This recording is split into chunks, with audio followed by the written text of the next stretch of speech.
Okay, I'll just show you how to pair a mobile to the Bluetooth audio system in this 2015 Audi Q5. So from the, you've got here menu, if you click on the menu, that's the screen anyway. But if you go to telephone, click telephone, second button down on the left, it says search for new mobile, there's nothing connected. So search for new mobile, click search for new mobile. Now we're making sure that Bluetooth is switched on here. And then we're looking out at the bottom.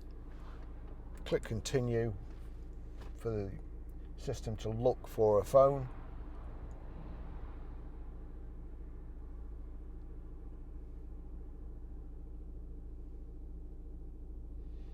Might take a few minutes. I've only just deleted this phone from this system. Right, so it's found Barry's iPhone there, an Audi MMI 2027. So we'll click yes there on the thing. We want hands-free. There we go. Bluetooth pairing request pair. It's just asking if the numbers match. It does, so we'll click yes. Allow contacts and favorites to sync. Allow. Bluetooth connection has been established, and it should be right at the top there. Connected.